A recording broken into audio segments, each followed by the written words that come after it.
Ever lift the lid off your toilet tank and find this dark, slimy mess coating the walls, clinging to the fill valve, sitting under the flapper like it owns the place? Maybe it's black. Maybe it's more of a dark gray. Either way, it looks awful, and it smells even worse. And here's the frustrating part. You scrub it out, everything looks great, and 3 or 4 weeks later, it's right back again. In this video, I'm going to show you exactly what that black gunk is, why scrubbing alone will never get rid of it permanently, and how a simple $1 hydrogen peroxide treatment removes it without any scrubbing at all. Plus, stick around to the end because I'll explain why those little drop-in tank tablets you see at the hardware store are actually destroying your toilet from the inside out. Let's get into it. So, this black slime in your toilet tank is one of the most common plumbing complaints I hear about, especially from folks on well water or anyone living in a humid climate. The good news is it's not dangerous in most cases, and getting rid of it permanently is genuinely easy once you understand what you're dealing with. You don't need expensive products. You don't need a plumber. And you definitely don't need to spend your Saturday afternoon scrubbing the inside of a toilet tank. So let's start by understanding exactly what this stuff is and why it keeps coming back. The dark coating on the inside of your tank is usually not just one thing. It's a combination of several things working together. First, you've got manganese and iron deposits. These are naturally occurring minerals in your water supply. They're especially common in well water, but plenty of municipal systems have them too. When manganese oxidizes, it turns black. Iron can turn a dark gray or reddish brown. These minerals settle on the surfaces inside your tank and create a rough, textured layer that other things love to grab onto. Second, you've got mold and mildew. Your toilet tank is dark, it's damp, and the water inside is mostly still. That's a perfect environment for mold growth. The mold feeds on organic material in the water and on the mineral deposits themselves, which is why it colonizes so quickly. Third, and this is the one most people don't know about, you've got bacterial biofilm. This is a living colony of bacteria that forms a protective slime layer over itself. Think of it like a microscopic fortress. The bacteria attached to the tank walls build this slimy shield and then multiply underneath it. That biofilm is the real reason scrubbing doesn't work long term. When you scrub, you remove the visible layer, the stuff you can see, but the biofilm's roots, if you want to call them that, stay embedded in the mineral scale and in the pores of the rubber parts.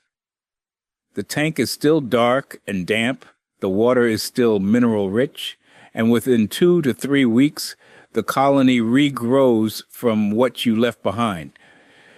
You're essentially mowing the lawn instead of pulling the weeds. So now that you know what you're dealing with, let me show you how to actually fix it.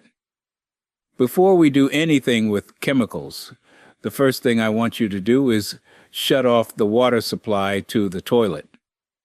You'll find the shut-off valve on the wall behind the toilet, usually on the left side down near the floor. It's either a little oval handle you turn clockwise or a quarter-turn lever. Turn it all the way off. Then flush the toilet once to drop the water level in the tank. You don't need to get every last drop out, but getting the water level down gives you a much better look at what's going on in there. Now take the tank lid off and set it somewhere safe on a towel on the floor. Those lids are heavy porcelain, and if you crack one, a replacement can run you $40 to $60 depending on the brand. With the lid off, take a good look inside. I want you to notice where the gunk is concentrated. Is it mostly on the tank walls? Is it heavy on the flapper and the flush valve seat? Is it coating the fill valve and the overflow tube? This tells you a lot. If it's everywhere uniformly, you're likely dealing with a water quality issue, minerals plus biofilm. If it's concentrated around the rubber parts, that's a clue we'll use in the next step. This is a step most people skip, but it's critical. Before you treat the gunk, you need to make sure the black stuff is actually gunk and not pieces of your flapper disintegrating. Here's why this matters. Flappers are made of rubber, and over time, especially in water with high chlorine or mineral content, that rubber breaks down. When it does, it sheds tiny black particles that look exactly like the biofilm and mineral deposits we've been talking about. If your flapper is the problem, no amount of peroxide or vinegar is going to fix it. You'd be treating a symptom while the actual cause sits right there at the bottom of your tank. Here's a test. Reach into the tank and run your finger firmly across the flapper. If your finger comes away with a black smear, almost like soot or soft charcoal, your flapper is deteriorating. A healthy flapper feels smooth and firm, like a new rubber ball. A dying flapper feels soft, almost mushy, and it leaves that telltale black residue on your fingers. If yours fails the rub test, you need to replace it before doing anything else. The good news is a universal flapper costs about $8 at any hardware store and takes about 5 minutes to swap out. Just unhook the old one from the pegs on the overflow tube, pull the chain off the flush lever, and hook the new one on in reverse order. Simple as that. By the way, if you're finding this advice helpful, you should know it's just a small sample of what I've put into my new book, 100 Old House Fixes that save you thousands. It's packed with practical old house fixes that can help you avoid expensive repair bills. To grab your copy, you can scan the QR code on the screen right now, or just use the first link in the description below. All right, let's continue. Now, here's the main event, the $1 trick. Go to any dollar store, grocery store, or pharmacy and pick up a standard bottle of 3% hydrogen peroxide. That's the regular brown bottle you see in the first aid aisle. It costs about $1, sometimes less. With the tank water level still low from when you flushed earlier, pour 1 to 2 cups of hydrogen peroxide directly into the tank. If your tank is a standard 1.6-gallon model, 1 cup is plenty. If you've got an older toilet with a larger tank, go with 2 cups. Don't dilute it. Just pour it right in. Now here's the important part. Leave it overnight. I know that sounds almost too simple, but here's what's happening while you sleep. Hydrogen peroxide is an oxidizer. When it contacts the biofilm, it breaks apart that protective slime layer the bacteria built around themselves. It penetrates down to the colony itself and kills it at the root level, not just on the surface. At the same time, the oxidation process lifts the film off the tank walls. It's essentially dissolving the glue that holds everything in place. This is why you don't need to scrub. The peroxide does the work for you chemically. In the morning, turn the water supply back on, let the tank fill completely, and flush twice. Those 2 flushes rinse away all the dead biofilm and loosen deposits. Take a look inside after those 2 flushes. In most cases, you'll see a dramatic difference. The walls will be noticeably cleaner, the rubber parts will look better, and that musty smell will be gone. Now, if your tank looks great after the peroxide treatment, you might be done. But if you still see dark staining on the porcelain, especially staining that looks more like a hard mineral deposit than soft slime, you've got manganese or iron scale that the biofilm was anchored to. The peroxide killed the living stuff, but it doesn't dissolve mineral deposits. That's where vinegar comes in. Shut the water off again and flush to lower the tank level, just like before. This time, pour 2 to 3 cups of plain white distilled vinegar into the tank. The acetic acid in vinegar dissolves manganese and iron scale on contact. It works slowly but thoroughly. Let this sit for 2 to 3 hours. You don't need to leave it overnight, but you can if you want a deeper clean. What you're doing here is removing the rough pitted surface that the biofilm was using as its anchor point. Think of it this way. The peroxide killed the colony, and now the vinegar is demolishing the foundation they built on. Without that mineral scale to grab onto, the biofilm has nowhere to reestablish itself. This two-step approach, peroxide followed by vinegar, is what makes the difference between a temporary clean and a permanent one. I've used this method in dozens of homes, and the results speak for themselves. After the vinegar has had time to work, turn your water supply back on and let the tank fill completely. Flush 3 times. I say 3 times here instead of 2 because vinegar is slightly acidic and you want to make sure it's fully rinsed out. You don't want any residual acidity sitting on the rubber parts long term. After those 3 flushes, take a final look inside the tank. The walls should be clean. The hardware should look noticeably better. The water in the tank should be clear, not cloudy or discolored. If you still see a few stubborn spots of mineral staining, you can repeat the vinegar treatment 1 more time. But for the vast majority of tanks, 1 round of each does the job beautifully. Here's where we make this last. Getting the tank clean is one thing. Keeping it clean is what makes the difference. And thankfully, the prevention routine is dead simple. Once a month, pour 1/2 cup of hydrogen peroxide into your toilet tank. That's it. You don't need to shut off the water. You don't need to lower the tank level. Just lift the lid, pour in 1/2 cup, and put the lid back on. The peroxide disperses through the tank water and kills any biofilm before it has a chance to establish a visible colony. I do this on the 1st of every month, so I don't forget. Some folks set a phone reminder. Others just keep the bottle of peroxide on the shelf next to the toilet so it's a visual cue. This monthly treatment takes about 10 seconds and costs pennies. Over the course of a year, you'll spend maybe $2 to $3 total.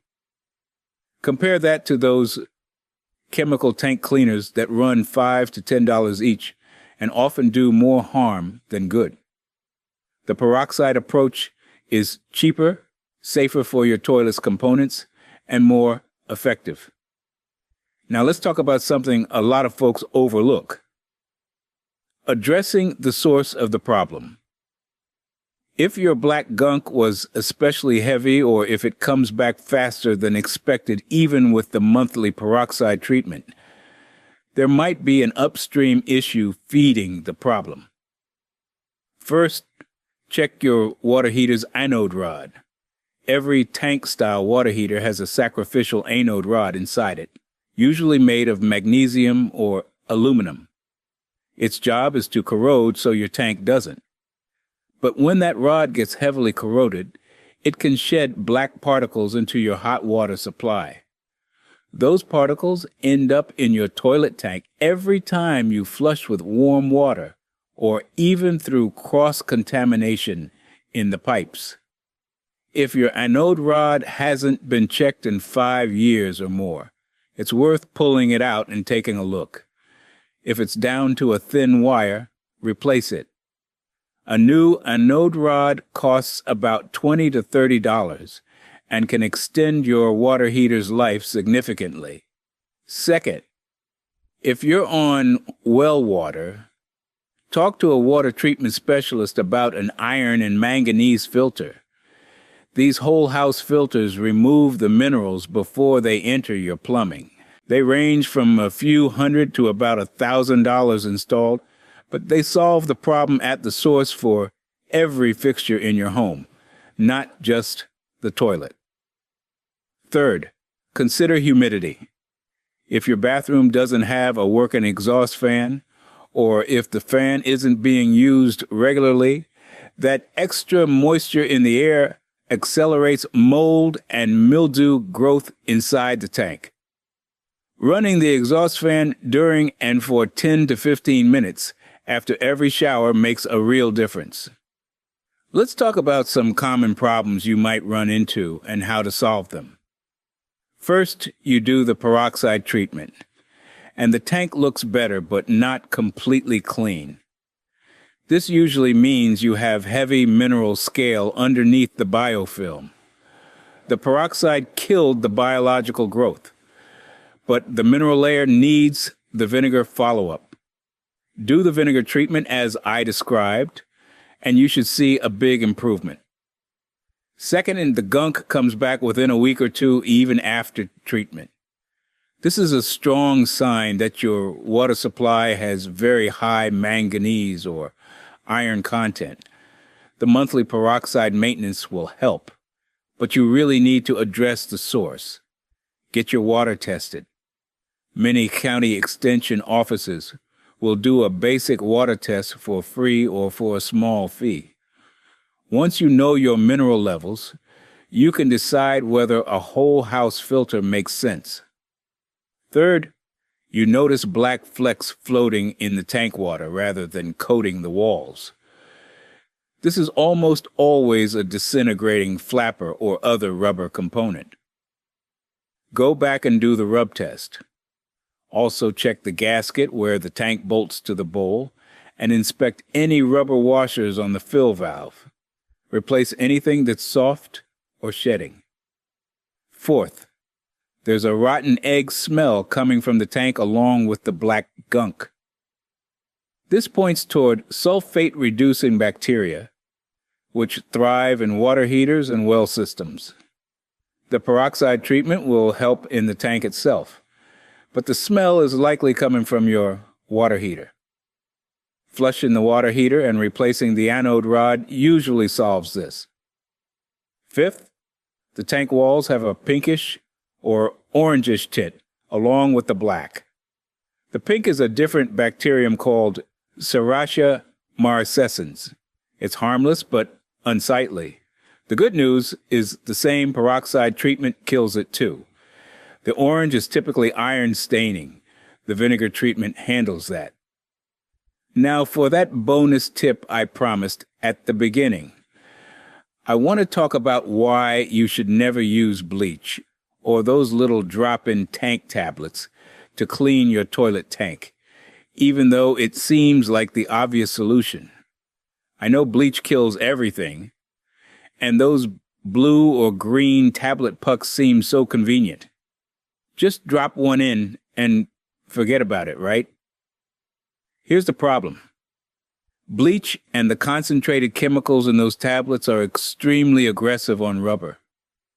Your flapper, the fill valve seals, the gaskets, every rubber component inside that tank is slowly being eaten alive by those chemicals.